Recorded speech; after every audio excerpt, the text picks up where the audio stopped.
So, good evening, students. Today, this is the new topic, and that topic is a very important one. That is deflection of beams. And for this topic, I have just got lot of messages from the students that you must take this topic, because this topic is so important for your all professional examinations, whether it is for GATE exam, whether it is for JEE, AE, ESC, and all the examinations. You can say this topic is really very important, or on the demand, on the request of the students, I have just started this topic today. This is my lecture number first of the deflection of beam. So that my topic is today, that is deflection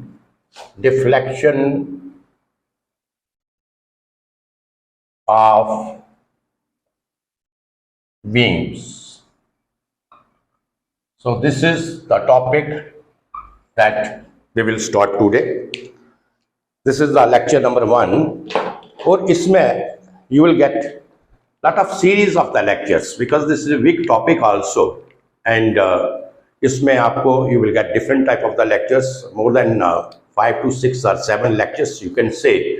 तो starting से ही मैं आप लोगों से ये कहूँगा कि आप इस टॉपिक को स्टार्टिंग से ही फ्रॉम वेरी फर्स्ट लेक्चर आप इसको बड़े ध्यान से पढ़िए, और इसमें जो आपके कंसेप्ट हैं वो अच्छे तरीके से कोशिश कीजिए कि उसे आप अच्छे तरीके से अंडरस्टैंड करें. तो let us start the topic, that is the deflection of beams, the deflection of beam. This is my topic today. So what do you mean by the deflection of beams? Deflection of beams का क्या मतलब है? What do you mean by this? तो इसका ये है कि when you will apply the external load on some body, and that body will get deformed, you can say. So what happens, जब आप कोई external load किसी body के ऊपर लगाएंगे, तो एक्सटर्नल लोड लगाने से क्या होगा, there is the deformation in that body. So that deformation we have to find out in some terms, you can say, in some parameters. So we have to find out the deformation in some parameters, in some terms. So today we are going to read, or we are going to, you can say, read this topic. So what are the important parameters on which we will just find out the deformation of the beam? So I am just giving you the example. Suppose you are having a bar and you have applied the load on the bar, you can say. So there is the deformation in the bar, and in case of, you can say, in case of torsion, you will apply the twisting moment, or in case of shaft, you can say, in case of shaft, you will apply the twisting moment to find out the angle of twist, right? So both these cases, you can say, in both the cases, there are some parameters which we will find out to get the deformation in that, right? You understand that? तो हमें हमारे कुछ parameters हैं जिनके ऊपर हम deformation को find out करते हैं. तो देखिए, here I will take the example of the simply supported beam. Suppose I am just taking the example of simply supported beam. So this is your, you can say, this is your simply supported beam. You understand this? And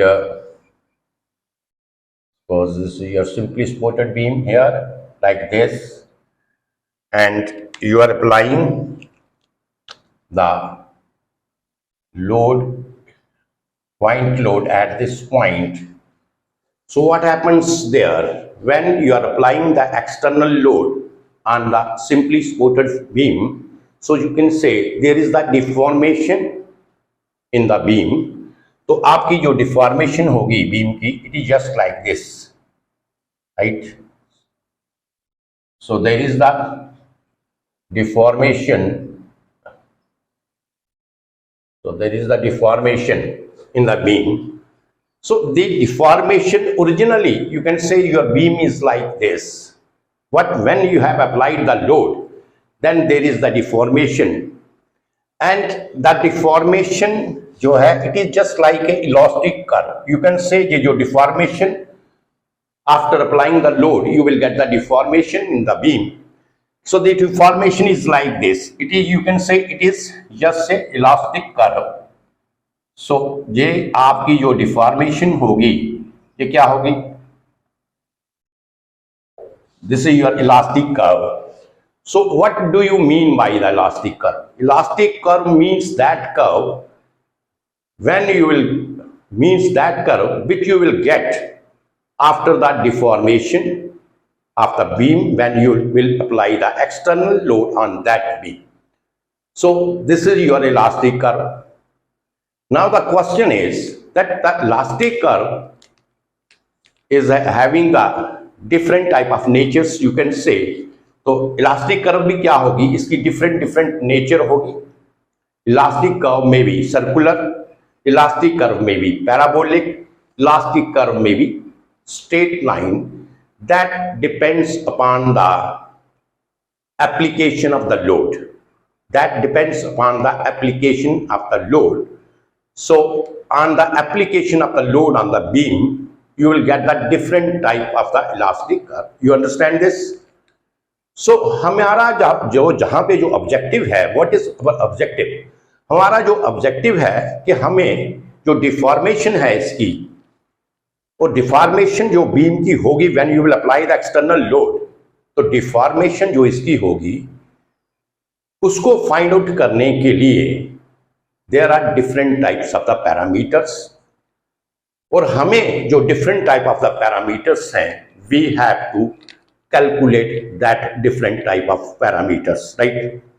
So this is about your deflection of beam. मैं दोबारा I will just इसको आपको देता हूँ. What do you mean by the deflection of beam?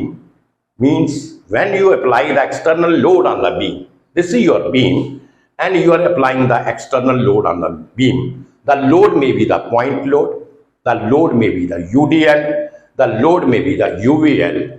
When you will apply the external load on the beam, so what happens there? There is the deformation in the beam. वहाँ पे क्या होगा? Deformation होगी.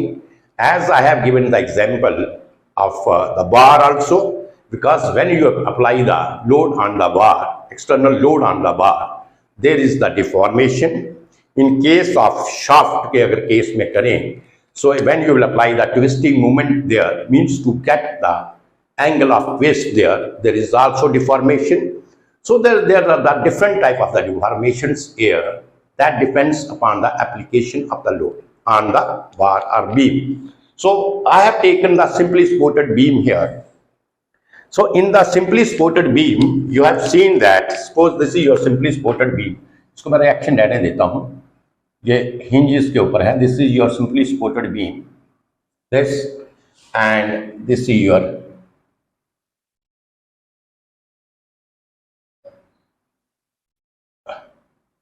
You understand this? So this is your simply supported beam. So in the simply supported beam, I have applied the point load on the beam. ये थोड़ा सा मैं ज्यादा कर दिया आपको, थोड़ा सा इसको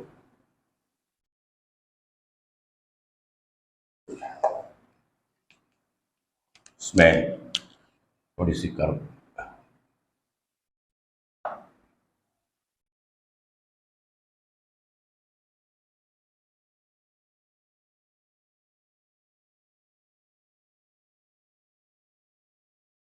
So it is just like a deflection like this. So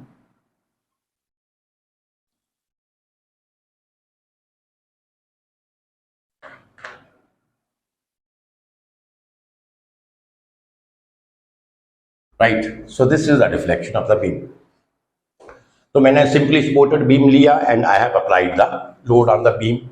When you will apply the external load on the beam, what happens? There is the deformation of the beam. तो इसमें जो deformation simply supported beam में है, the deformation of the beam is like the curve like this.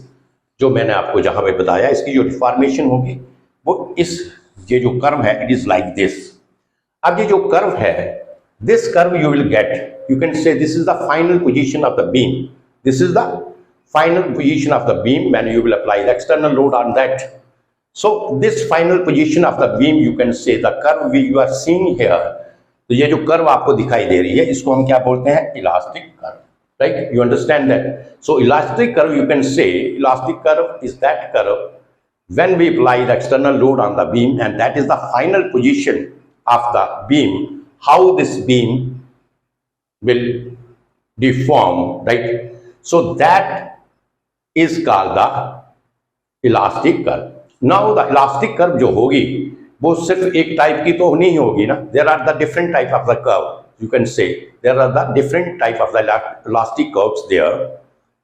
That may be the circular one, that may be the parabolic, that may be straight line, that depends upon the different type of the loads or the different type of the application of the load which we are applying there. You understand this? So when there is a deformation, we have some parameters. We have some parameters, and on that parameters, उन parameters के ऊपर हम क्या करते हैं, इसका जो deformation है, हम इसकी deformation को find out करने की कोशिश करते हैं कि इसकी deformation कैसे है, किस तरीके से है और कितना है, right? So there are some parameters on which we find the deformation. तो वो पैरामीटर्स क्या हैं जिसके ऊपर हम we will calculate the deformation, that I will tell you later on. But first of all मैं इलास्टिक कर्व के बारे में आपको बताता हूं. मैंने बताया आपको कि इलास्टिक कर्व जो आपकी है, इलास्टिक कर्व,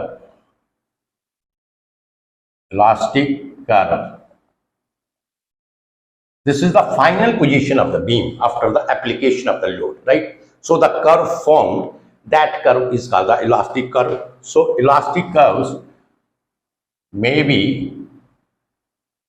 of, ये कुछ इंपॉर्टेंट जो चीजें मैं लिख रहा हूं ये आप नोट कर लीजिए, may be of different types, ये डिफरेंट टाइप्स की होती हैं. You can say that may B circular, right, parabolic, cubic, you can say straight line. So these are some different type of the curves which you get when you apply the external load on the beam. अब देखिए ये curves जो आपको, जैसे ये circular है, parabolic है, straight line है, ये किसके ऊपर डिपेंड करती, मिलेंगे तो सही आपको, बट यू मस्ट नो कि ये किसके ऊपर डिपेंड करती हैं कि आपको कर्व कहां पे पैराबोलिक मिलेगा, कहां पे कर्व आपको सर्कुलर मिलेगा, कहां पे कर्व आपको स्ट्रेट लाइन मिलेगा. So on which parameters, on what factors it depends. सो देखिए मैं एक लेता हूं, ये आपकी बीम है, this is your beam, right? So this is your beam, and when the beam is, you can say, so this is, you can say M, that is in case of pure bending, this is called the pure bending. So in case of pure bending क्या होगा, अगर first case लेता हूं मैं, so in case of pure, in case of pure bending, pure bending के case में क्या होगा, m आपका क्या होगा, what is your m, m is constant. In pure bending के केस में आपका जो m की वैल्यू है वो क्या होगी, आपकी कांस्टेंट होगी. So in this case you will get the circular type of the curve. In this case you will get the circular type of the curve. You can say this is your circular.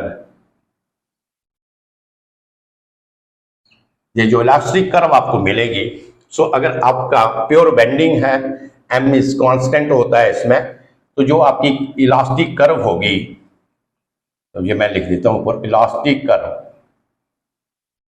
Elastic curve कैसे होगी आपकी, So you will get the elastic curve circular. तो कौन सी कैसे मिलेगी आपको? Elastic curve आपकी circular होगी, राइट। सो अगर मैं सेकंड केस लेता हूं आपका, सपोज करो ये सेकंड केस है आपका, this is your beam, right, fixed cantilever beam, right, and the load is acting like this, right। तो इसमें जो आपको कर्व मिलेगी, इसमें जो आपको कर्व मिलेगी वो आपको कर्व किस तरीके से मिलेगी? The curve will like this, right. So this is your elastic curve in this case, ये आपका कर्व आ गया, इलास्टिक कर्व लिख लेते हैं, elastic curve, right, this is your elastic curve and the shape of this curve is parabola. ये कैसे होगा? Parabola भी हो सकता है, क्यूबिक कर्व भी हो सकता है, राइट, पैराबोला हो सकता है, क्यूबिक कर्व हो सकता है, क्यूबिक पैराबोला हो सकता है, राइट। सो ये किस तरीके से डिपेंड करेगा? So when you are this is your cantilever beam and this you are applying the load here, right. तो क्या होगा? जहां पे जो m की वैल्यू होगी, जो बेंडिंग मोमेंट आपका होगा, वह m is the function of x। m क्या होगा? x का फंक्शन होगा। सपोज करो आपने बेंडिंग मोमेंट निकालना है इस सेक्शन के ऊपर, जहां से लेके जहां तक डिस्टेंस आपका क्या है? x है, राइट। अगर आप बेंडिंग मोमेंट जहां पे निकालेंगे तो m is the function of x here, m क्या होगा? x का फंक्शन होगा। सो m is the function of x, you understand. तो जब m आपका फंक्शन ऑफ x होगा तो जो आपकी इलास्टिक कर्व होगी, elastic curve function of x हो सकता है, सॉरी यहां पे थोड़ा सा और लिख लीजिए, m is the function of x। अगर आपका जूडियल लोड होगा तो it is function of x square, तो आप कह सकते हैं m is a function of x square और x cube. So in all these cases तो क्या होगा? जो आपका कर्व होगा, इलास्टिक कर्व जो आपका होगा, इलास्टिक कर्व जो आपकी होगी, इलास्टिक कर्व क्या हो सकती है आपकी? That is parabolic. Elastic curve आपकी पैराबोलिक हो सकती है, क्यूबिक पैराबोला हो सकता है, राइट, यू अंडरस्टैंड दिस। तो इस केस में ये जो आपकी कर्व होगी, ये क्या होगी? आपकी पैराबोलिक कर्व होगी। So this curve is parabolic, you understand this. तो अगर तीसरा केस में लेता हूं कि अगर m की वैल्यू आपकी क्या है? 0। if m is equal to 0, so in that case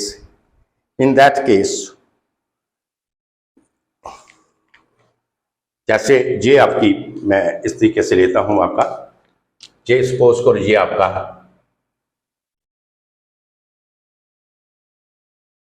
j case third में j आपकी बीम है, this is your beam, cantilever beam, and here you will see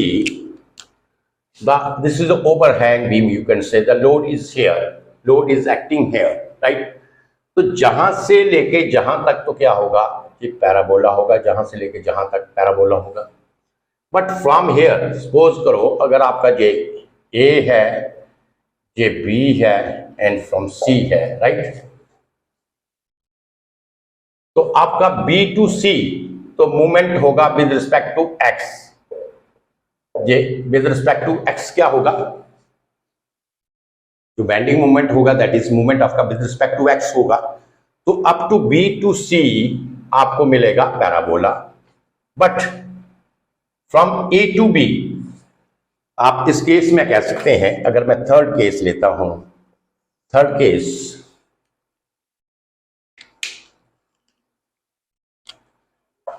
from B to C, from B to C, अगर मैं B to C की बात करूं, right, So here the bending moment is the function of x. M is the function, M is the function of x, right? And curve क्या होगी? Curve आपको मिलेगी parabola, just like this, right, जहां से parabola मिलेगी. But from B to A, from B to A, आप देखिए B to A क्या है, लोड नहीं है जहां पे, तो इसका मतलब from B to A M की वैल्यू क्या है, 0 है. सो फ्रॉम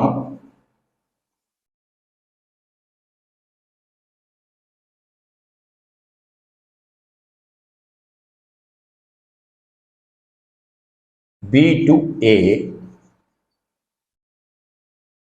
M क्या होगा, 0 होगा, राइट. M क्या होगा आपका, 0 होगा फ्रॉम B to A. तो जहां पे क्या मिलेगा आपको, तो जहां पे B to A M 0 होगा, तो क्या होगा, जो बेंडिंग जो आपकी कर्व होगी, इलास्टिक कर्व जो होगी आपकी, इलास्टिक कर्व इधर लिख लेते हैं. तो इस केस में जो आपकी इलास्टिक कर्व होगी वो क्या होगी आपकी, स्ट्रेट लाइन. क्या होगी इसमें, स्ट्रेट लाइन, राइट. तो इलास्टिक कर्व आपकी क्या होगी, स्ट्रेट लाइन होगी. तो आप कह सकते हैं, अगर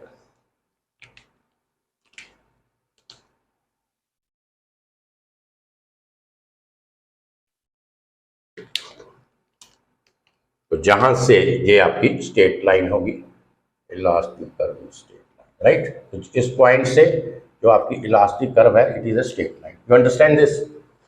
सो these are the different, you can say, condition of the curve when you will apply the different type of the load. You understand that when you apply the different type of the load, you will get the different type of the elastic curves there in the deflection of beam. So this point is also very important to understand, that how the beam get deformed, you can say, with the application of the different type of the loads. जब different type of the load होगा, तो उस case में आपकी beam जो है वो किस तरीके से डिफॉर्म करेगी. You understand this? तो जहां तक this is the basic, you understand कि पहला क्या था इसमें, कि बीम डिफ्लेक्शन ऑफ बीम क्या है. जब आप कोई लोड आप बीम के ऊपर रखेंगे, जब भी कोई लोड एक्ट करेगा बीम के ऊपर, तो वो क्या होगा, वो उसको बीम को क्या करेगा, डिफॉर्म करेगा. You understand that? बीम को डिफॉर्म करेगा with the application of the load when you apply that.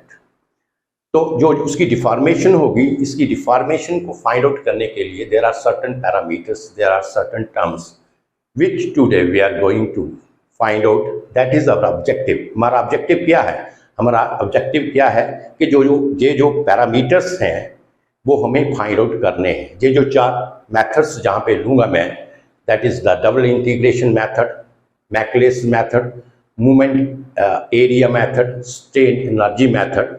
So there are the different types of the methods to find out the different parameters which we require to find out for calculating or for finding the deformation of the beam. तो वो हमारा objective है कि उन parameters को find out करना है. तो this is the basic, you can से, कि बीम्स क्या है और बीम का जो डिफ्लेक्शन होगा, जो इलास्टिक कर्व होगी. What is the elastic curve? Elastic curve means that is the final shape of the beam.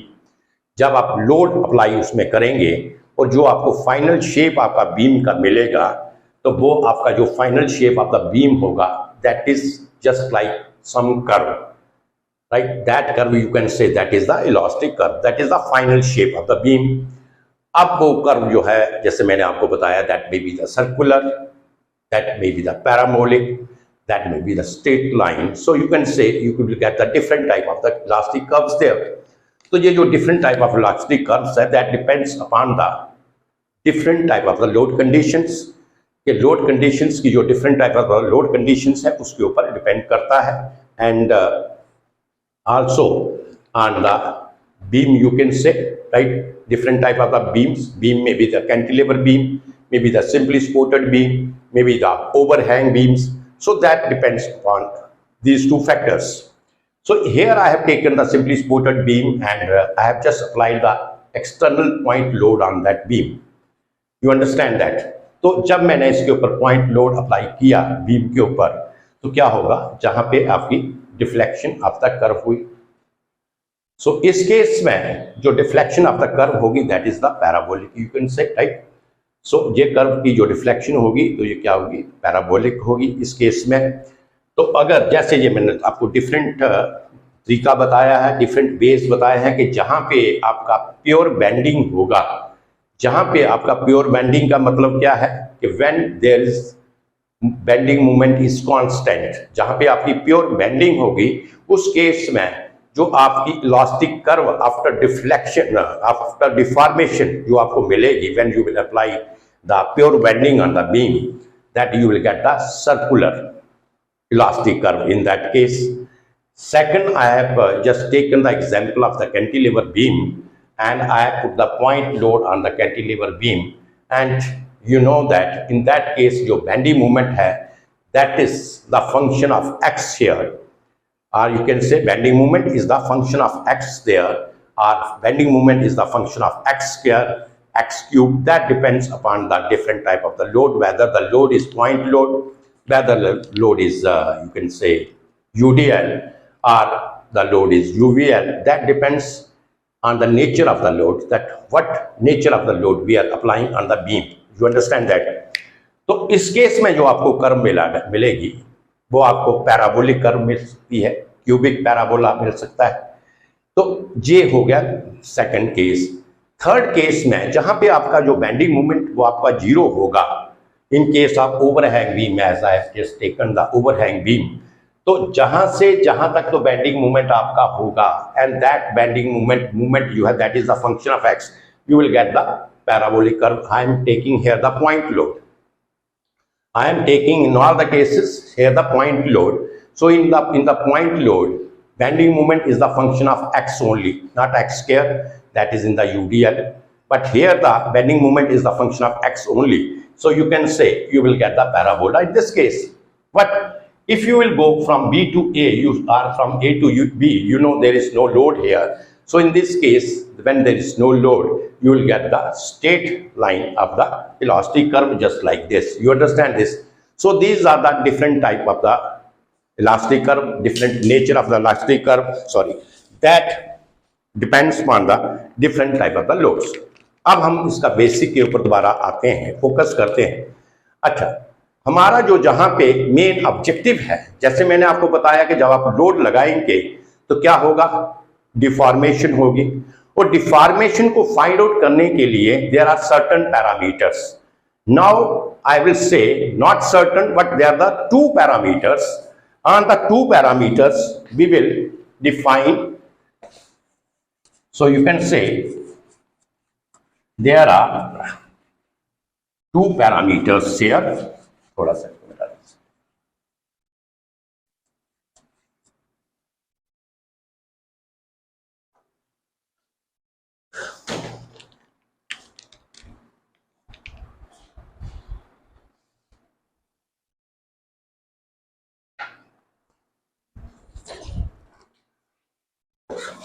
सो देखिए अब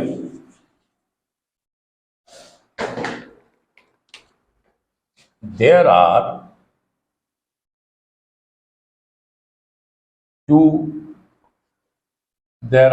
two parameters to define the deformation. There are two parameters to define the deformation. You understand that? So first parameter इसमें है, first parameter क्या है आपका, slope. First parameter is slope and second parameter is deflection. So first parameter क्या है हमारा, slope है, और सेकंड पैरामीटर हमारा डिफ्लेक्शन है. So let us understand these two parameters separately. इसको हम अंडरस्टैंड करें.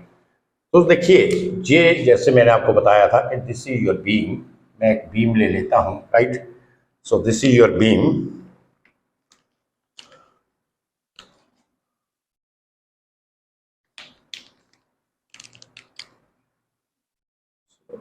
so this is your beam,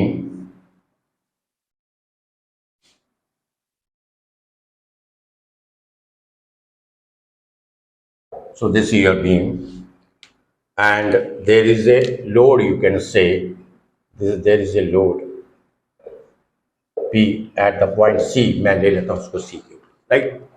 तो क्या होगा, जब जहां पे मैंने लोड लिया है, here I have not taken the load in the center, कहीं भी ले सकते हैं आप, so I have taken the load here। तो जो आपकी ये डिफ्लेक्शन होगी इसकी,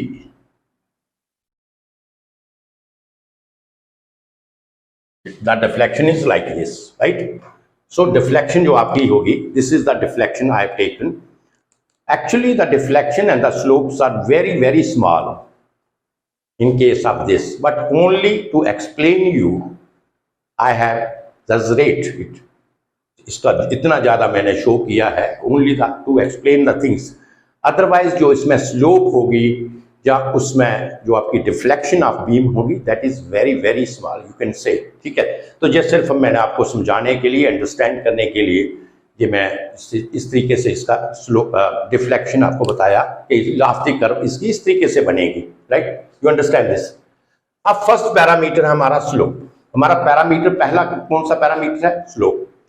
तो क्या करेंगे आप, स्लोप क्या होगी, आप द टेंजेंट जो आप ड्रा करेंगे, tangent on the curve, you can say this is your curve, तो ये आपका टेंजेंट होगा कर्व के ऊपर, राइट, ये कर्व है, तो ये आपका टेंजेंट जो आप ड्रा करेंगे,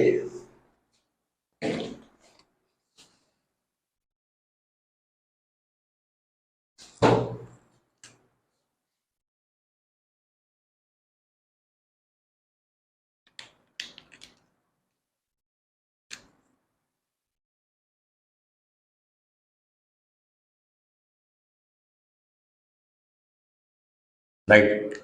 तो इसमें आप टेंजेंट ड्रा कर लीजिए। So this point is A and this point is B. So you draw the tangent on the curve like this. This is your tangent, right? तो ये जो आपका एंगल होगा along with x axis, ये आपकी क्या होगी, स्लोप होगी थीटा है। और अगर आप इस कर्व में इधर से टेंजेंट ड्रा करते हैं, ये वाला कर्व, तो ये जो एंगल होगा theta B, so this is the slope of the curve. You understand this. ये क्या है, what is this, this is the tangent along the x axis, right. तो स्लोप क्या है, स्लोप क्या चीज है, स्लोप अगर मैं स्लोप की बात करूं,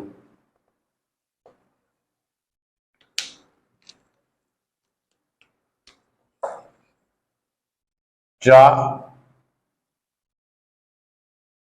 the tangent on the elastic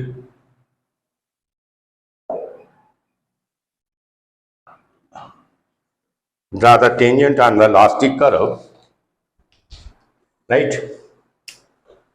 So second है the angle between the tangent with x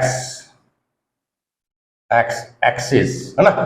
ये जो आपका एंगल होगा टेंजेंट का विद एक्स एक्सिस, सपोज ये जो बीम है, बीम का this is straight beam, you can say, तो ये जो इसका एक्स एक्सिस के साथ जो एंगल होगा, that angle, you can say that angle is known as slope। जो एंगल है इसको हम स्लोप कंसिडर करेंगे। तो आप कह सकते हैं स्लोप क्या है आपका, जैसे इस केस में अगर एट पॉइंट ए, तो एट ए जो आपकी स्लोप होगी आपकी, this is equal to theta A, right, और एट पॉइंट बी, एट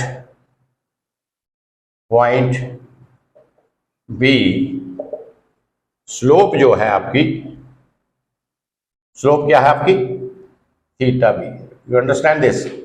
अब स्लोप को हम कैसे, mathematically how we can write this, slope हम लिखते हैं dy अपॉन dx।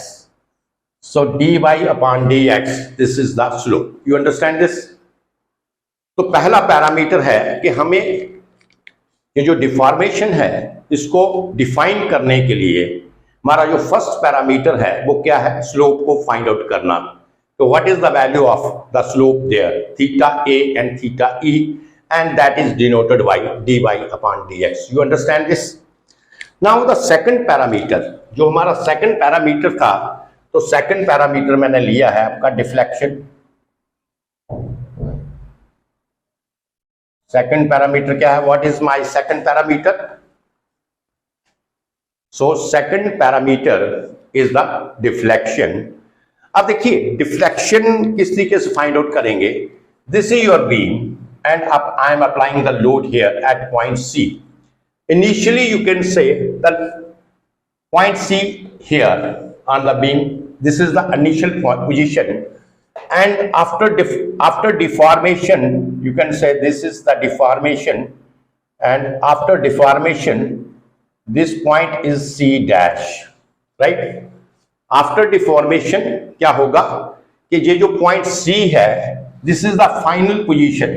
जब आप लोड अप्लाई करेंगे तो क्या, जैसे मैंने आपको बताया क्या होगा, डिफॉर्मेशन होगी। तो इस केस में मैंने डिफॉर्मेशन क्या लिया है, पैराबोलिक लिया है। If the point C is here, initially the point C is at this point, and after deformation the point C is at this point C dash. So you can say this vertical distance from the initial point to the final point, जो initial position थी point की and the final position थी point की, that vertical distance you can say that is called the deflection, right? So this vertical distance is called the deflection, and that is denoted by that is denoted by y.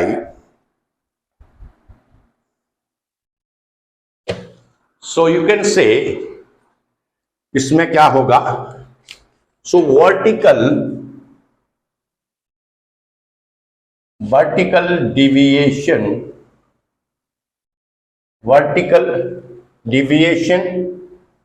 of point, vertical deviation of initial point आप कह सकते हैं, vertical deviation of initial point on the elastic curve। ये जो vertical deviation होगी इस point की on the elastic curve, देखिए ये वर्टिकल डिविएशन है ना, तो point C is here, and जो इसकी वर्टिकल डिविएशन होगी वो कहां पे होगी, ये सी डैश के ऊपर होगी। So you can say this is the vertical distance और the vertical deviation, you can say. So vertical deviation of the point C on the elastic curve, this is called the deflection of the beam, this is called the deflection of the beam. और जो deflection of the beam है, deflection of the beam, deflection को हम किसके साथ denote करते हैं, Y के साथ डिनोट करते हैं, राइट? तो डिफ्लेक्शन को हम किसके साथ डिनोट करते हैं, वाई के साथ डिनोट करते हैं। So these are the two very important parameters. जो हमारा बेस है, जो हमारा टॉपिक का बेस है, deflection in beam, deflection of beams, उसमें हमारा क्या बेस है, हमारा ऑब्जेक्टिव क्या है उस टॉपिक में, कि हमें क्या ऑब्जेक्टिव है कि हमें स्लोप फाइंड आउट करना है, डिफ्लेक्शन फाइंड आउट करना है, so that we can define the deformation. कि ये जो बीम में जो डिफॉर्मेशन हुई है उसको डिफाइन करने के लिए हमें क्या क्या निकालना है, एक तो स्लोप हमें निकालना पड़ेगा और एक हमें क्या निकालना पड़ेगा, डिफ्लेक्शन हमें निकालना पड़ेगा। These two very important parameters which we have to find out. You understand this? हमें क्यों फाइंड आउट करने हैं कि ये जो बीम है ये किस तरीके से आपकी डिफॉर्म होगी, जो इसकी डिफॉर्मेशन है इसका पता करने के लिए इसकी क्या यू कैन से किस तरीके से हुआ, how we can define this deformation. तो इसको फाइंड आउट करने के लिए these two very important parameter. So the objective of our topic today, what is the objective of the topic? That we have to find out the slope as well as the deflection of the beam. These two things we have to calculate on the different type of the loading conditions and on the different type of the beams, you can say, whether it is a cantilever beam, simply supported beam, overhang beam, and the different type of the loading condition, you can say that that is the point load, UDL, UVL, like this. You understand this? तो ये हमारा objective था आज जो हमारा topic जो हमने start किया डिफ्लेक्शन ऑफ बीम का। सो आई थिंक मैंने आपका जो पूरा इसका जो बेसिक है, इंट्रोडक्शन है इसकी, इसको आप पूरे तरीके से अच्छे तरीके से आप अंडरस्टैंड कर गए होंगे कि what is the deflection of beam, ये डिफ्लेक्शन ऑफ बीम कैसे होता है, और हमारा जो टॉपिक है उसमें हमें ये जो डिफॉर्मेशन होगी ये किन दो इंपॉर्टेंट पैरामीटर्स के ऊपर डिपेंड करती है, वो हमारा स्लोप है, डिफ्लेक्शन है, और हमारा जो टॉपिक है वो हमें क्या फाइंड आउट करना है कि डिफॉर्मेशन को डिफाइन करने के लिए हमें स्लोप को फाइंड आउट करना है और हमें डिफ्लेक्शन को फाइंड आउट करना है। So you can say for defining और for calculating the slope and the deflection of the beam, so there are some different type of methods there, right? तो जहां पे different type of methods हैं उनके ऊपर हम ये फाइंड आउट करेंगे। हर मेथड एक डिफरेंट टाइप का है, डिफरेंट उसका तरीका है निकालने का। तो first you can say there are, I am just taking here 4 methods, so there are 4 types of method to find out the deflection of beam. So you can say first आपका जो है that is the double integration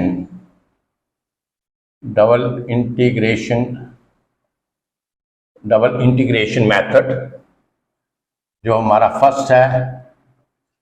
second आपका क्या है? मैकलेस, MACULAYS।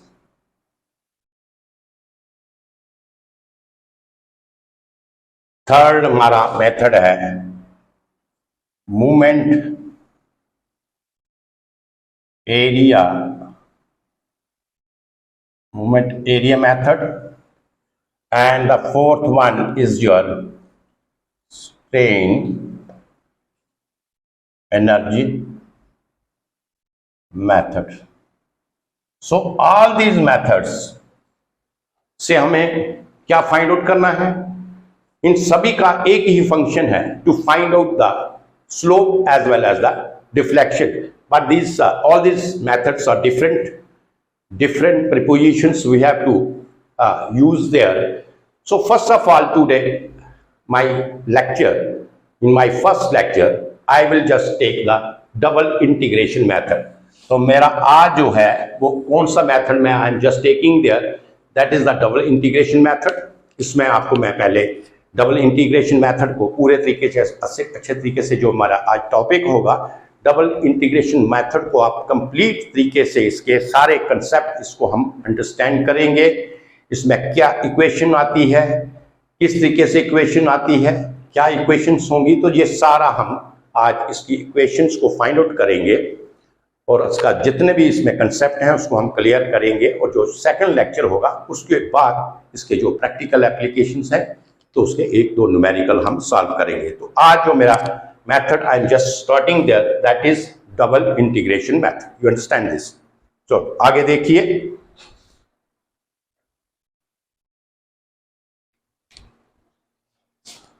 तो आज ये देखिए double integration method, right?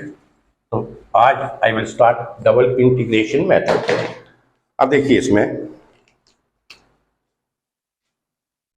Suppose करो ये आपका बीम है, this is your beam, right?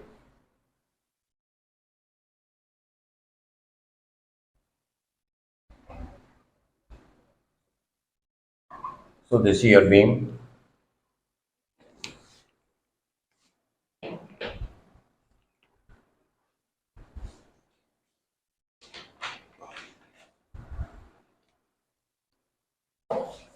See, singularly.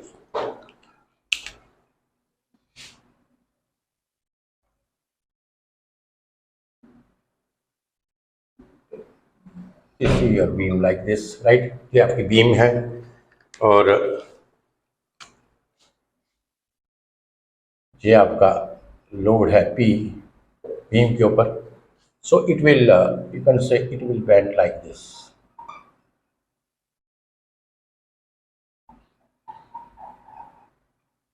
Right? It will bend like this.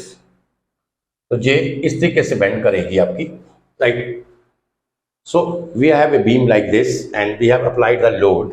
When we have applied the load, the beam will bend like this. So you can say the beam which will bend here, we will assume that ये जो curve आपकी होगी इसकी, that curve is the part of the circle, you can say. इस ये curve जो है वो हम एज्यूम करते हैं कि ये एक सर्कल का पार्ट है, क्योंकि अगर ये इस तरीके से ये आपका सर्कल है, right? So you can say this is the part of the circle. The beam जो आपकी बेंड है, this is the part of the circle, और you can say the beam is bend like the circle, or the beam is bent into the circle like this. तो ये जो beam है, we are assuming here it will bend like the circle. और अगर हम circle में जो curve होगा उसका रेडियस ऑफ कर्वेचर जो मैथमेटिकली हम फाइंड आउट करेंगे, तो radius of curvature at any point on the curve that is same. तो रेडियस ऑफ कर्वेचर जो होगा सर्कल का at any point is same, right? तो मैं कहता हूं कि इसका बीम का जो रेडियस ऑफ कर्वेचर, सपोज ये पॉइंट लेता हूं तो रेडियस ऑफ कर्वेचर ये आर है. अगर if the radius of curvature like this, किसी भी पॉइंट के ऊपर सर्कल के ऊपर लें रेडियस ऑफ कर्वेचर, तो जहां पे अगर मैं अज्यूम करता हूं कि बीम जो बेंट हुआ है, बीम इस केस में जो बेंट हुआ है, that is the part of the circle. And in the part of the circle you know the relation R is equal to 1 plus dy upon dx whole square raised to power 3 by 2 divided by d square y d square dx square. So this is the relation of the radius of curvature at any point on the circle. You understand this? तो इसका एक derivation भी है, but I will not take up the derivation here because simply that is having no importance. उसका कोई importance नहीं है. This is simply the basis of the time. So you can say, तो radius of curvature in mathematically आपको पता होना चाहिए. You must know the radius of curvature and this is the formula for the radius of curvature, because here we are dealing with the double integration method. हम जहां पे double integration method के बारे में डील कर रहे हैं, ना कि हम मैथमेटिकली ये चीज डील कर रहे हैं कि हमें रेडियस ऑफ कर्वेचर कैसे निकालना है. तो अगर आप इसको कहेंगे तो मैं इसको बाद में आपको निकाल के दे दूंगा, but here I am just taking radius of curvature straight way. But radius of curvature का जो डेरिवेशन है या जो भी आपको किस तरीके से निकालेंगे, that has no importance in this topic here. उसके ऊपर ये कोई भी आपको क्वेश्चन नहीं पूछेगा कि आप रेडियस ऑफ कर्वेचर को आप ड्राइव करके बताओ, because this is the mathematical equation. You can say this is the part of the mathematics. तो जहां पे radius of curvature we are not going to derive here. तो सिंपली यू कैन से जो are है, मैंने क्या assume किया कि ये आपका बीम है, इसके ऊपर this point load is acting. So this is the, you can say, elastic curve. I have assumed that the elastic curve is bent into the circle. ये इलास्टिक कर्व जो है ये कैसे बेंट हुई है, सर्कल के जैसे बेंट हुआ है. और यू कैन से ये जो इलास्टिक कर्व का जो पार्ट है, this is the part of the circle. तो सर्कल में यू नो मैथमेटिकली कि अगर हमें रेडियस ऑफ कर्वेचर निकालना है, so you can say at every point on the curve, at every point of the curve, जहां पे किसी भी पॉइंट के ऊपर if you want to calculate the radius of curvature, right, तो रेडियस ऑफ कर्वेचर जो आप निकालेंगे, फाइंड आउट करेंगे, उसका this is the relation, r is equal to 1 plus dy square whole square divided by d square y whole square, and this is whole raise to power 3/2, right. अब देखिए जो हमारी assumption थी जहां पे, तो हमने एक अजम्पशन लिया था कि प्रैक्टिकली क्या थी हमारी अजम्पशन क्या है, this is basically practical thing, this is not assumption, I will से प्रैक्टिकली, यू नो, जो आपकी डिफॉर्मेशन होगी, जो भी आपकी डिफॉर्मेशन होगी प्रैक्टिकली, वो वेरी वेरी वेरी स्मॉल होगी। वो क्या होगी, बहुत ही ज्यादा स्मॉल होगा। जो डिफॉर्मेशन होगी वो बहुत ज्यादा स्मॉल होगी। और अगर आपकी deformation, you understand the point, why I am just taking the point here, जैसे मैंने आपको पहले भी बताया था कि जो आपकी डिफॉर्मेशन होगी बहुत ही ज्यादा स्मॉल होगी, सिर्फ मैंने आपको समझाने के लिए जहां पे डिफॉर्मेशन इतनी ज्यादा बड़ी शो करके बताई, बट प्रैक्टिकली ऐसी चीजें पॉसिबल नहीं होती, इतनी बड़ी कहीं डिफॉर्मेशन नहीं होती, इस किस्म की कोई डिफॉर्मेशन नहीं होती, this is very very very small, you can से, यू अंडरस्टैंड दिस। तो ये वो आपकी अगर deformation, not assumption, I will not write the assumption, but practically you can say, practically लिख सकते हैं, practically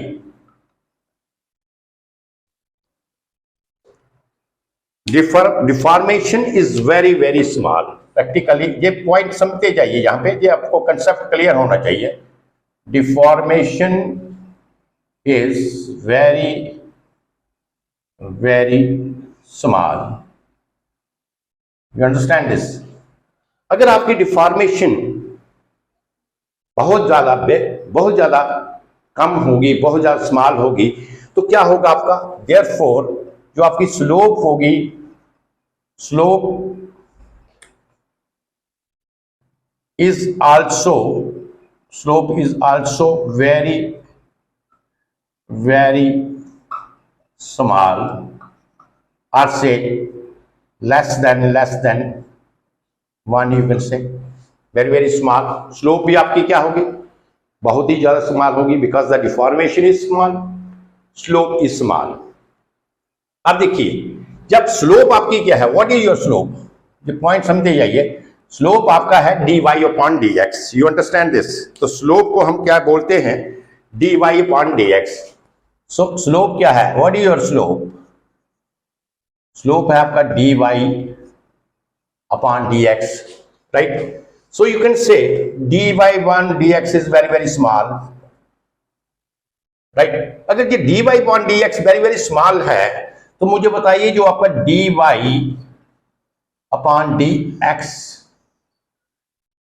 होल स्क्वायर होगा, यस, तो ये क्या होगा, दिस इज ऑलमोस्ट 0। अगर आपका dy/dx वेरी वेरी स्मॉल है, very very small than 1, you can say very very small, और वेरी वेरी लेस देन 1, तो जो आपका dy/dx होल स्क्वायर होगा वो क्या होगा, ऑलमोस्ट 0 होगा, और यू कैन से इट इज नेग्लिजिबल होगा, यू अंडरस्टैंड दिस। भाई देखिए इसमें पॉइंट है, ये कोई चीज आपकी 0.1 है, अगर मैं इसका होल स्क्वायर करूं, दैट इज 0.1 इंटू 0.1, तो ये क्या आ जाएगा आपका 0.01 लाइक दिस, है ना, ये और ज्यादा स्मॉल हो जाएगा आपका, यू अंडरस्टैंड दिस। तो ये बहुत, अगर ये ऑलरेडी स्मॉल है तो ये क्या होगा, ये बहुत ज्यादा स्मॉल हो जाएगा, और you can say that is almost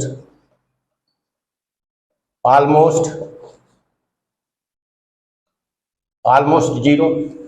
ये क्या होगा, 0 के बराबर हो जाएगा, ऑलमोस्ट 0 होगा, यू अंडरस्टैंड दिस। तो अगर ये ऑलमोस्ट 0 होगा तो आप कह सकते हैं, इसको थोड़ा सा मैं मिटा देता हूं, राइट।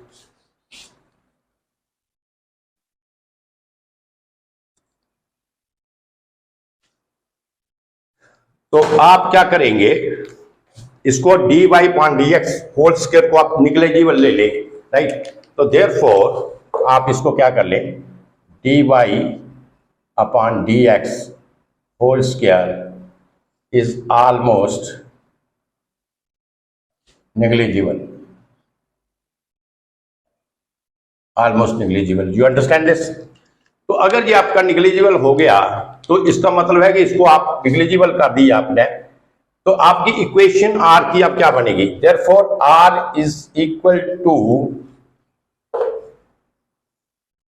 1 अपॉन जे आपका हो गया निग्लिजिबल, मीन्स आप इसे 0 कंसिडर कर लें, ये पार्ट गया, 1 raised to 3/2 means 1, you understand this, and this is equal to d square y upon dx square, you understand this, therefore d square y upon dx square, this is equal to 1 upon r, you understand this, तो d square y upon D X square ये किसके बराबर आया, 1 upon R, you understand this,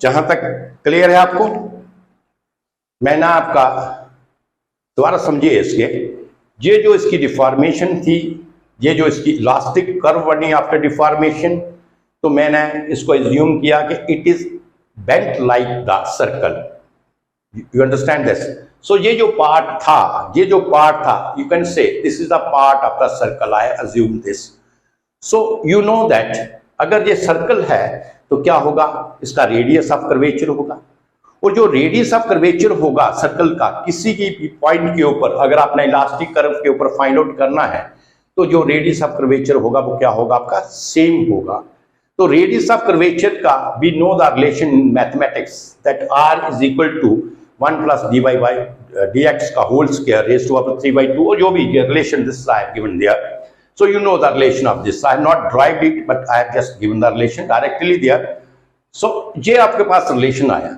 but अब इस relation के ऊपर आगे मैंने किस तरीके से स्टार्ट किया चीजों को, जस्ट ये आपको पॉइंट समझना है कि डिफॉर्मेशन जो प्रैक्टिकल जो आपकी डिफॉर्मेशन होगी कहीं भी बीम में, चाहे कोई भी स्ट्रक्चर है आपका, जो भी उसमें डिफॉर्मेशन होगी वो क्या होती है, वो इतनी बहुत ही ज़्यादा स्मॉल होती है, बहुत ही ज़्यादा लेस होती, जहाँ पे हम चीज़ों को आपको समझाने के लिए, जहाँ पे मैंने इसको एक्सरेट किया चीज़ों को ज़्यादा, अदरवाइज क्या है कि आप डिफॉर्मेशन लेके चाहिए कि डिफॉर्मेशन आपकी very very small, very very less, अगर आपकी डिफॉर्मेशन लेस होगी तो स्लोप तो इसके साथ कनेक्टेड है, slope is proportional to this, you can say, because the deformation depends upon 2 parameters, that is the slope and the second one is deflection, इसी के ऊपर मैंने बताया आपको, तो इसलिए तो हम ये दोनों parameters we are trying to find out, तो अगर आपकी डिफॉर्मेशन बहुत ज़्यादा स्मॉल है तो इसका मतलब आपकी स्लोप भी जो होगी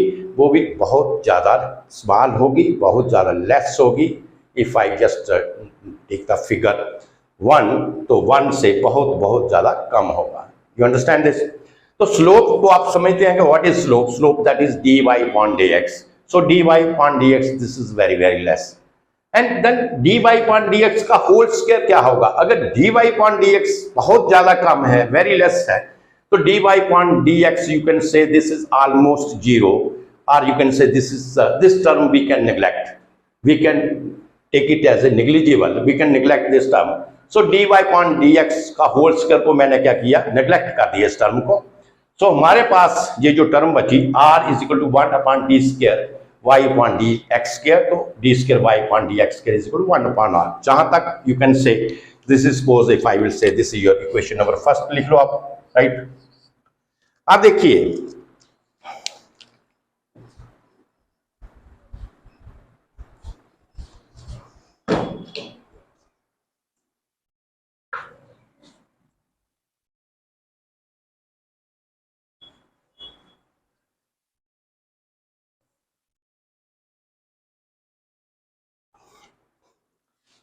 हाँ, अपने स्ट्रेंथ ऑफ मटेरियल में अभी मैंने बेंडिंग स्ट्रेस के ऊपर आपको चैप्टर नहीं दिया है, लेक्चर्स नहीं दिया है, वो उसके बाद देंगे, so you know this equation, एक इक्वेशन आएगी यहाँ पे, बेंडिंग इक्वेशन आप बोलते हैं, m upon I is equal to E upon R is equal to sigma upon y, right, so this is you can say bending equation, ये हमारे पास है, तो सिग्मा अपॉन y लेने की हमें कोई जरूरत नहीं है, we will not take this, So I will use this equation m upon I, this is equal to E upon R, right? तो जहां से अगर मैं कहूं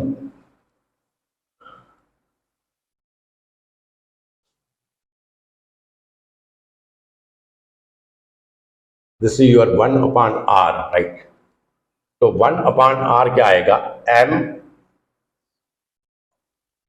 E into I, this is equal to 1 upon R. You understand this? Where E is the Young modulus of velocity, I is the moment of inertia and m is the moment. तो 1 upon R हमारा J आ गया। तो जहां पर 1 upon R, this is equal to d square y upon dx square.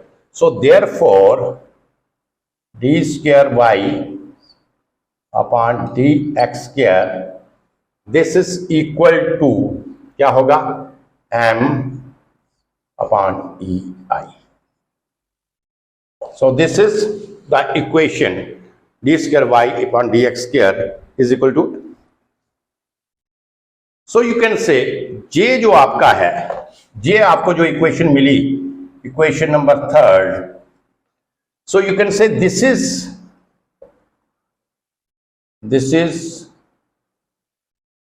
the basic of double integration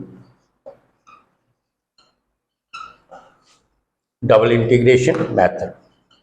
ये आपको base मिल गया, ये बेसिक मिल गया आपको डबल इंटीग्रेशन मेथड का। ये इक्वेशन आपको याद रखनी है, D square by, this is very important one.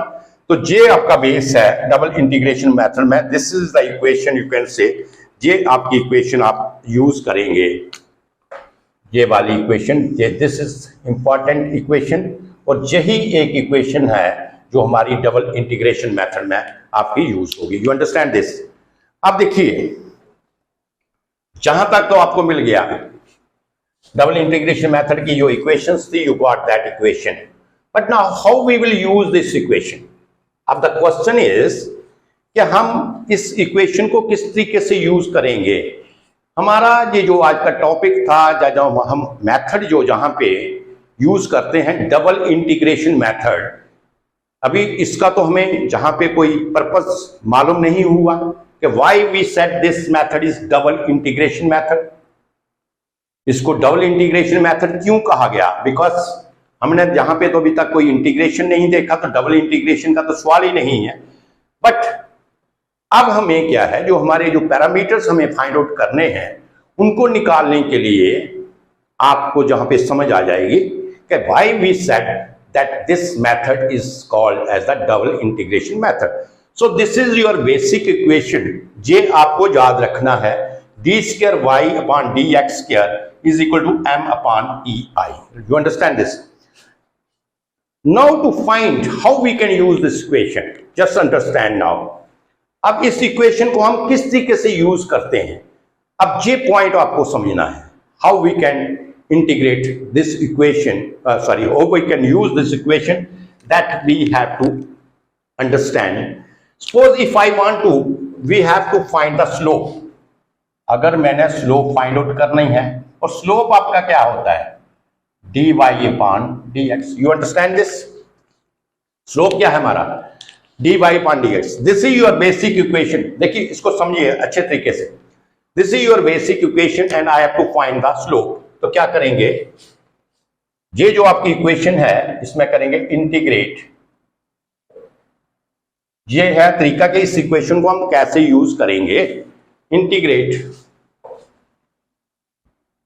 Both side किसकी बोल रहा हूं? इसकी, this side and this side, integrate both side. तो ये इंटीग्रेट जब हम बोथ साइड करेंगे, D square Y upon dx square, this is equal to m upon ei. You understand? तो ये हमने इंटीग्रेट दोनों साइड के ऊपर किया। तो इंटीग्रेट जब हम इसको करेंगे D square Y upon D X square, तो क्या होता है इंटीग्रेशन इसका, D Y upon D X, this is equal to integration of M into E I plus C1 plus C1. You understand this? dy upon dx is equal to MEI plus C1. This is called the integration constant. क्योंकि ये indefinite integral है, ये क्या है, integration जो है, this is the indefinite integral. और जो indefinite integral होगा, जब हम इसको इंटीग्रेट करेंगे तो उसमें कांस्टेंट हमें ऐड करना पड़ेगा। अब देखिए ये फर्स्ट इक्वेशन तो हमें ये मिल गई dy अपॉन dx, और dy अपॉन dx क्या है, आपका स्लोप है।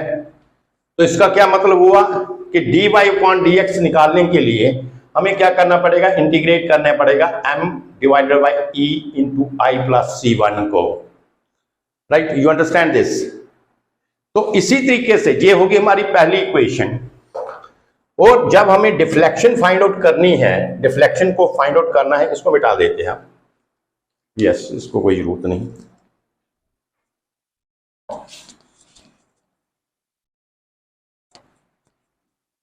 अब हमारा deflection, what we have to find out, ये हो गया फर्स्ट पैरामीटर, जो पहला पैरामीटर था ये हमने निकाल लिया। सेकंड पैरामीटर हमारा क्या है, डिफ्लेक्शन। सेकंड पैरामीटर था डिफ्लेक्शन बाय, डिफ्लेक्शन को हम किसके साथ डिनोट करते हैं, bye.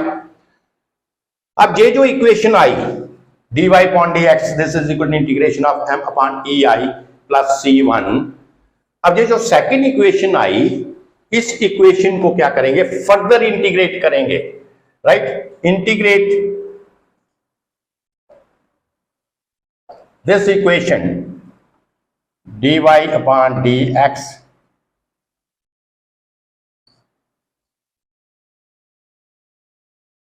Plus C1, this is right. तो इसको हम क्या करेंगे, दोबारा इंटीग्रेट करेंगे। समझ आ रही है कि डबल इंटीग्रेशन क्यों कहा, क्योंकि हमें डबल इंटीग्रेशन करने के बाद ही जो हमारे पास इक्वेशन आई थी, तभी आप वैल्यू निकाल सकते हैं डिफ्लेक्शन की। तो अगर हम इसको इंटीग्रेशन किया dy अपॉन dx को, राइट, तो integration dy upon dx, this is equal to y, ये क्या हो गया, you understand that, dy upon dx का इंटीग्रेट क्या होगा, y, एंड दिस इज एक इंटीग्रेशन, दो integration, this is the double integration, क्योंकि ऑलरेडी वन इंटीग्रेशन है और दोबारा दूसरा मैंने इंटीग्रेशन किया m upon E I plus C1x। C1 क्या है, कांस्टेंट है, तो कांस्टेंट की जो इंटीग्रेशन होगी, इसको भी कर लो ऐसे, कांस्टेंट की जो इंटीग्रेशन होगी वो क्या होगी, C1x। और जब अब फर्दर जो है दूसरा जो आपका कांस्टेंट है इंटीग्रेशन, दैट इज C2। तो जहां पे आपने देखा ये y क्या है, what is y is the deflection, y आपका क्या है, deflection. Therefore y is equal to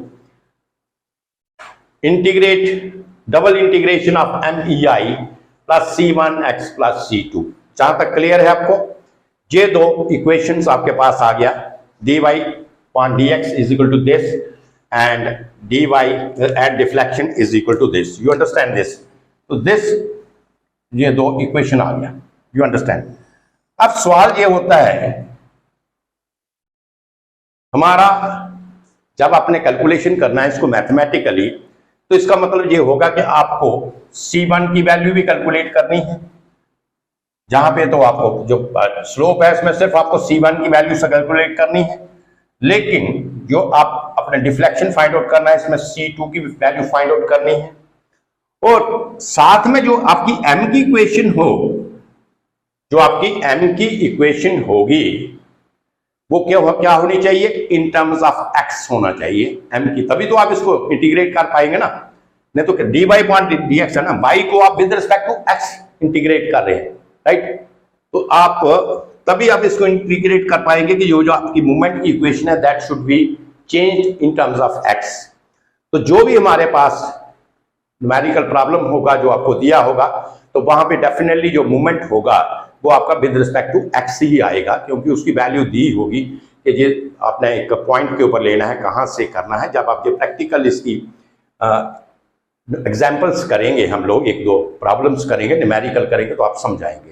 तो जहां पे how we will use this equation, ये दो इक्वेशन तो आपको मिल गया, dy upon dx you got and the y you get।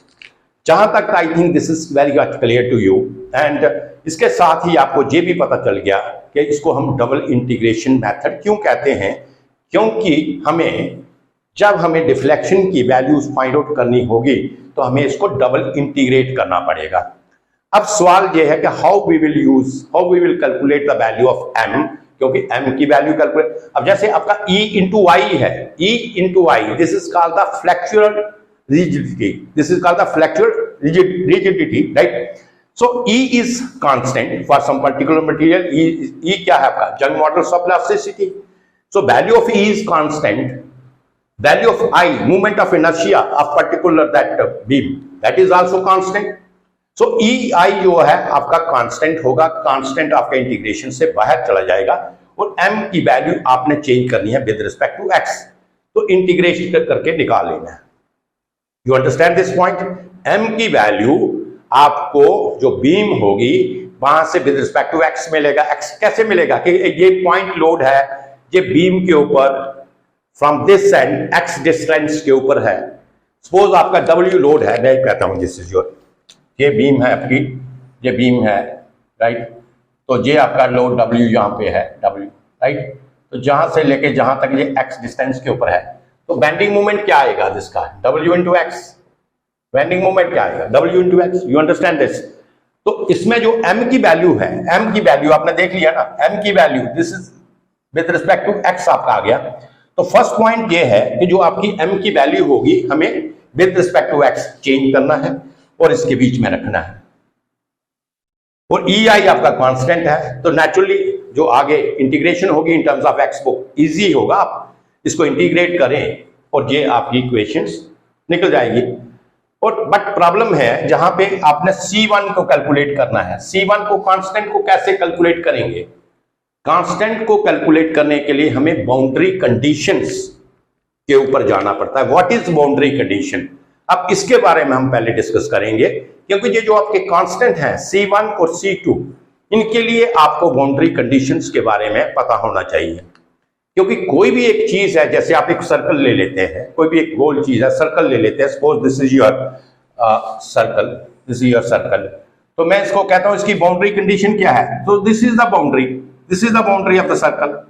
So boundary condition of the circle is like this, you understand? तो इसी तरीके से हम क्या कर रहे हैं, we are just studying the deflection of the beam, और बीम में आपकी कुछ बाउंड्री कंडीशंस होंगी। कहां पे होंगी, क्या बाउंड्री कंडीशंस होंगी, तो इसके बारे में हम डिस्कस करेंगे। और बाउंड्री कंडीशंस हमें क्यों चाहिए? क्योंकि to calculate the value of C1 and C2, constant की जो वैल्यू होगी वो आप बाउंड्री कंडीशंस से ही पता कर सकते हैं, क्योंकि you have to put the boundary conditions. That depends upon your this beam, आपकी बीम किस टाइप की है, whether it is you can say cantilever beam, whether it is your the simply supported beam, or whether it is overhang beam, that depends upon the type of beam। उसमें जो आपकी boundary conditions होंगी, तो उसमें boundary conditions, हर beam की जो boundary condition होगी वो क्या होगी, एक दूसरे से डिफरेंट होगा। सिंपली सपोर्टेड बीम में जो बाउंड्री कंडीशंस है वो डिफरेंट होंगी, कैंटिलीवर बीम में जो बाउंड्री कंडीशंस है वो डिफरेंट होंगी। तो अब हम थोड़ा बहुत बाउंड्री कंडीशंस के बारे में इसका कंसेप्ट क्लियर करने की कोशिश करते हैं, क्योंकि बाउंड्री कंडीशंस अभी जब तक आपको प्रॉपरली इसका कंसेप्ट क्लियर नहीं होगा तो आप इसको नहीं निकाल सकते C1 और C2 की वैल्यू, राइट? सो आगे देखिए बाउंड्री कंडीशंस के बारे में।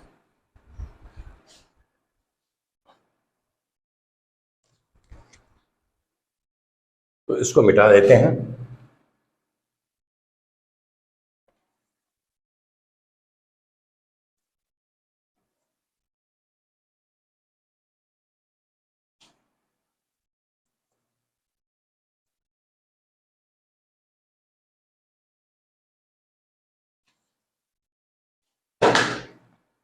तो आपका मैं लिख लेता हूं यहां पे, तो आपका dy upon dx this is integration of m upon ei, m upon ei,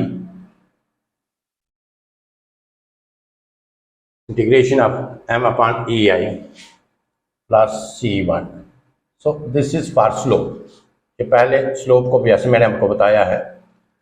अब आपको स्लोप को निकालना है, राइट. तो स्लोप को निकालने के लिए, इसको दोबारा मैं रिपीट कर रहा हूं, स्लोप को निकालने के लिए क्या करना पड़ेगा आपको, m की वैल्यू निकालनी पड़ेगी, c1 की वैल्यू निकालनी पड़ेगी, और ये जो ei है आपका यहाँ पे ei, this is called the flexural ei, flexural rigidity, right.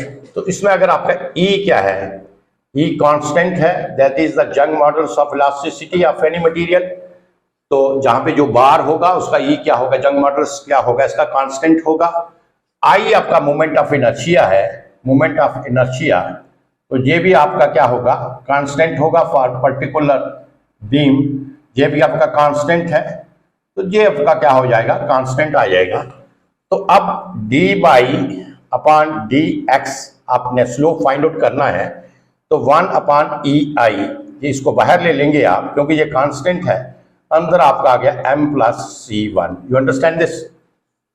अब देखिए m आपका बेंडिंग मूवमेंट है, जैसे मैंने बताया कि ये जो मूवमेंट है इसकी इक्वेशन आप you can say movement is proportional to x और movement is proportional to x square. You understand this.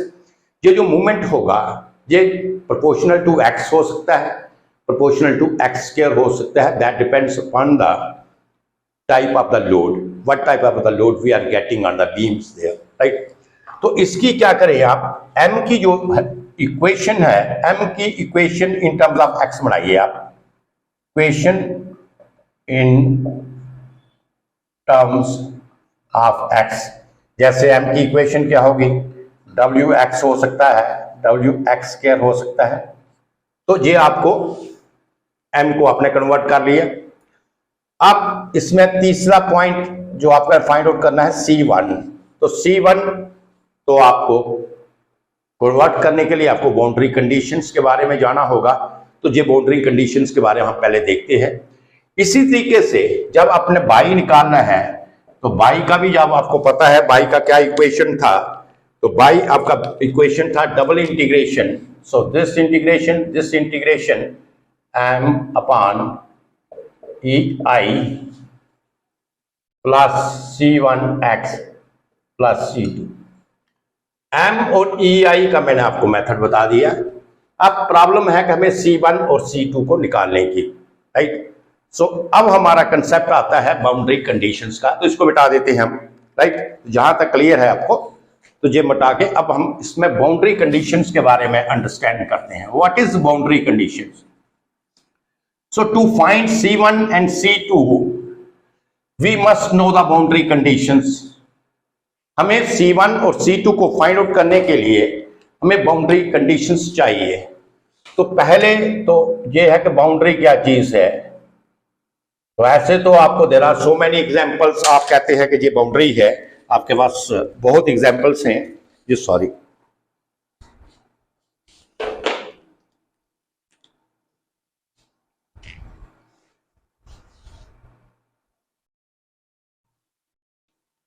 तो ऐसे तो यू नो बाउंड्रीज कोई भी चीज का हम प्रैक्टिकली देते हैं. जैसे ये सर्कल है, सो मैं आई am saying this is the boundary of the circle.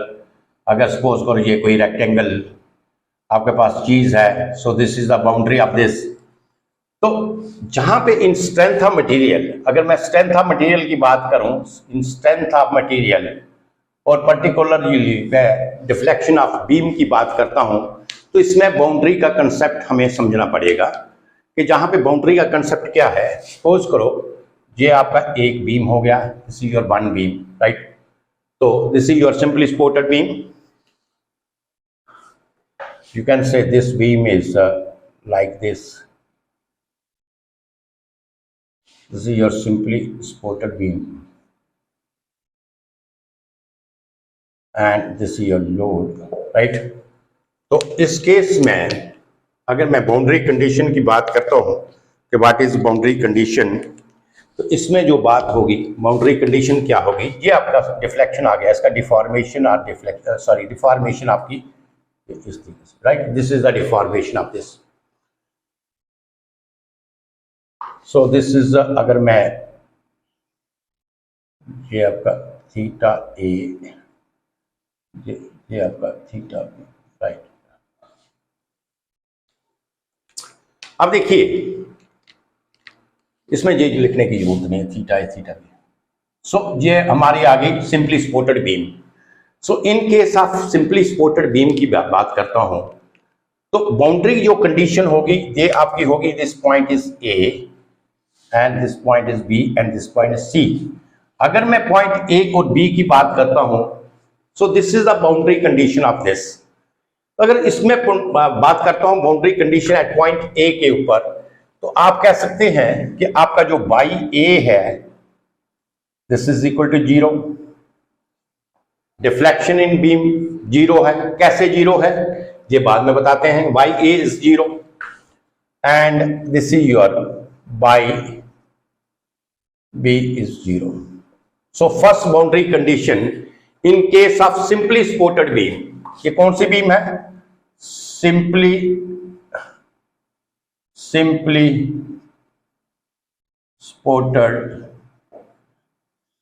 supported beam. So these are the boundary condition. Simply supported beam में जो आपकी बाउंड्री कंडीशन होगी, तो ये आपका बाउंड्री कंडीशन है, बाउंड्री कंडीशंस। तो क्या बाउंड्री कंडीशंस आपको मिलेंगी? At point A and at point B the deflection is 0. Now let us understand that how the deflection is 0. How the deflection is 0. This is your beam and that is resting on the hinge. You understand this? ये beam है, ये क्या है, hinge के ऊपर rest हो रही है। सो ये जो आपका हिंज है ये बीम को नीचे अलाउ नहीं करेगा जाने के लिए, और you can say that the movement of this beam along the y-axis, that is, it is restricting the movement of the beam along y-axis. Are you understand it? Because it is resting on the hinge. ये hinge के ऊपर rest कर रही है, तो ये इसकी movement जो y-axis के ऊपर जो मूवमेंट होगी, देखिए जैसे ये चीज है इसके ऊपर बीम है, ये जहां पे आपने लगाया, तो अगर आप ये इसको नीचे को दबाएंगे तो ये इसको सपोर्ट कर रहा है जहां से, तो इसकी जो मूवमेंट होगी y-axis means perpendicular vertical movement को जो क्या कर रहा है, वर्टिकल मूवमेंट को क्या कर रहा है, वर्टिकल मूवमेंट को ये रिस्ट्रिक्ट कर रहा है। तो वर्टिकल मूवमेंट इस केस में एट द पॉइंट, जहां इस पॉइंट के ऊपर और इस पॉइंट के ऊपर जो वर्टिकल मूवमेंट होगी, वर्टिकल डिफ्लेक्शन होगी, वर्टिकल मूवमेंट होगी, वो क्या होगी, 0। जब वर्टिकल मूवमेंट इसकी 0 होगी तो जो डिफ्लेक्शन है आपकी, तो वो मैंने क्या बताया था आपको, vertical distance you can say, ठीक है ना, वर्टिकल डिस्टेंस, जो वर्टिकल ये डिस्टेंस था, जैसे ये पॉइंट सी है, तो ये जहां पे पॉइंट सी डैश आया, तो ये जो डिस्टेंस था, ये पॉइंट सी कर लो, तो ये जो था दिस इज योर बाई, ये आपका जो डिस्टेंस था this is your by. But इस केस में क्या है, बीम जहां पे रेस्ट कर रहा है, तो जहां पे जो आपका डिफ्लेक्शन होगा बाई ए और बाई बी के ऊपर, वो क्या होगा, 0 होगा। ये हो गया पहला डिफ्लेक्शन का केस। अब आ गई एंगल की, कि क्या इसमें थीटा ए 0 होगा, थीटा बी 0 होगा। थीटा ए और थीटा बी क्या है, स्लोप। थीटा ए और थीटा बी क्या है, स्लोप है। This is I am asking, क्या ये 0 होगा? अब देखिए, this beam is resting on this, on the hinges. It will not allow the beam to move in the y direction. What? The rotation is not restricted there. जो rotation होगी वो क्या होगी, वो क्योंकि हिंज के ऊपर है, तो हिंज के ऊपर है जब बीम, तो जैसे मैंने आपको ये स्ट्रेंथ ऑफ मटेरियल, इसमें जो आपका शेयर फोर्स और बेंडिंग मूवमेंट था, उसमें ये सारे लोड्स की मैंने कंडीशंस दिया था कि अगर आपका ये यू कैन से हिंजेस के ऊपर अगर आप सपोर्ट करेंगे, तो उस वक्त जो आपकी रिएक्शन फोर्सेस होंगी वो कौन कौन सी प्रोड्यूस होंगी, कैसे होंगी। तो जहां पे आप देखिए, जहां पे जो आपकी इसकी रोटेशन है, इसको ये रिस्ट्रिक्ट नहीं करेगा। रोटेशन क्या होगी, रिस्ट्रिक्ट नहीं होगी, because it is resting on the hinge. तो रोटेशन मीन्स व्हाट, रोटेशन क्या है, रोटेशन इज द स्लोप। तो इसका मतलब है कि इसमें स्लोप इसकी जीरो नहीं होगी, तो ये बाउंड्री कंडीशन जहां पे नहीं लगेगी। इसमें theta A does not equal to zero, theta B does not equal to zero. तो आप कह सकते हैं जो आपकी सिंपली सपोर्टेड बीम है उसमें जो बाउंड्री कंडीशंस आप लेंगे for calculating the value of C1 and C2, either you take YA equal to zero और you take YV is equal to zero. तो इन दोनों पॉइंट्स के ऊपर जो डिफ्लेक्शन आपकी है वो जीरो होगी। This is the first boundary condition, you understand this. अब इसका हम कैंटिलीवर बीम का लेते हैं। अगर ये था सिंपली सपोर्टेड बीम का, जैसे मैंने बताया कि डिफरेंट टाइप ऑफ बीम्स का different type of boundary conditions होगा। तो मैं ये कैंटिलीवर बीम अभी ले लेता हूं। This is your cantilever beam, you understand this, this is your cantilever beam and I am saying कि just find the boundary condition. ये आपका P है।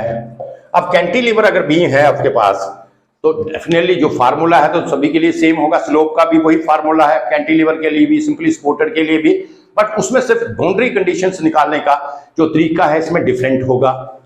तो इसमें डिफॉर्मेशन आपकी इस तरीके से होती है, आपको पता ही है। इसमें डिफॉर्मेशन ऐसी होगी, this is the deformation here. Suppose this is your point A and this is your point B। ये पॉइंट आपका A है और आपका पॉइंट B है। अब इसमें देखिए, this is the fixed and.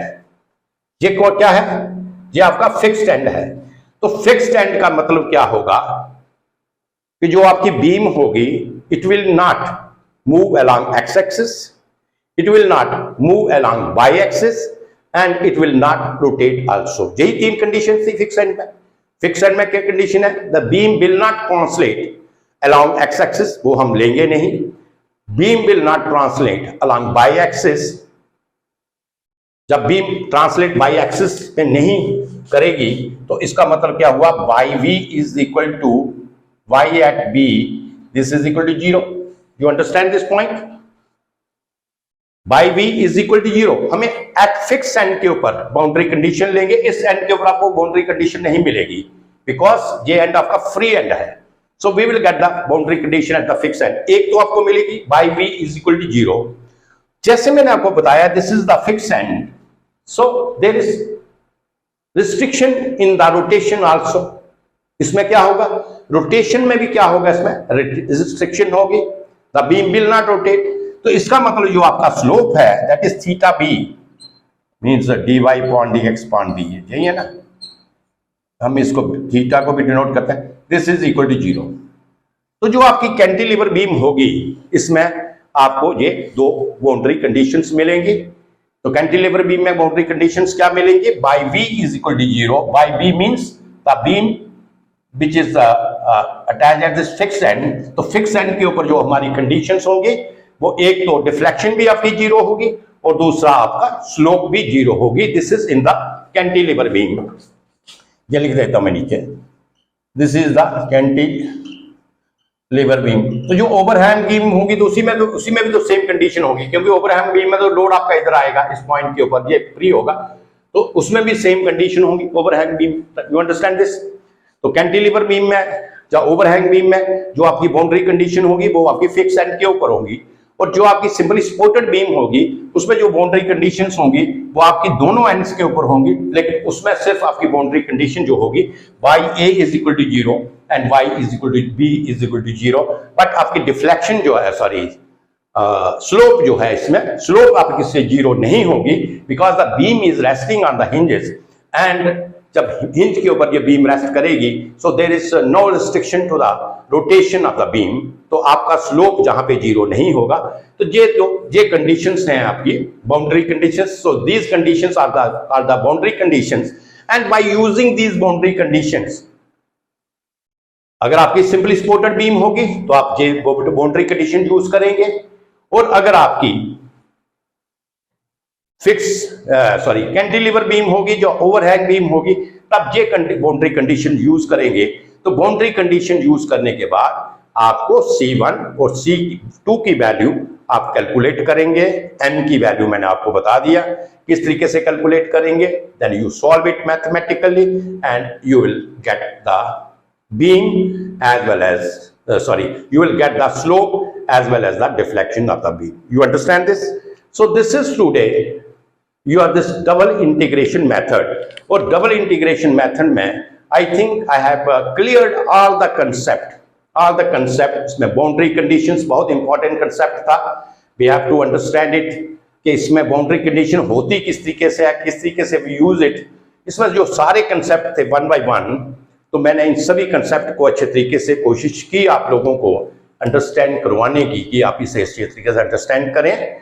और आज का तो जो मेरा टॉपिक है, आज मेरा लेक्चर फर्स्ट था वो यहीं तक था, तो कल जो इसके ऊपर मेरा टॉपिक होगा इसकी हम एक दो प्रॉब्लम्स हल करेंगे खुद, सो दैट प्रैक्टिकल एप्लीकेशन आप कह सकते हैं तो आपको समझ आ जाए। लेकिन इसमें एक चीज मैं कहूंगा कि this is a very important topic, इसमें अगर किसी का कोई लेक्चर स्किप होता है तो मैं तो इसको टाइम टू टाइम ये जो लेक्चर्स हैं यूट्यूब के ऊपर डालता रहूंगा, तो आप कोशिश कीजिए कि सारे लेक्चर वन बाय वन इसको फ्रॉम वेरी बिगिनिंग इसको आप शुरू से अच्छे तरीके से पढ़ें, सारे लेक्चर देखें, सारे अच्छे तरीके से पढ़ें, कोई लेक्चर आप मिस ना करें, सो दैट कि आपका जो डिफ्लेक्शन ऑफ बीम है this is very important topic और ये आपको क्लियर अच्छे तरीके से हो जाए।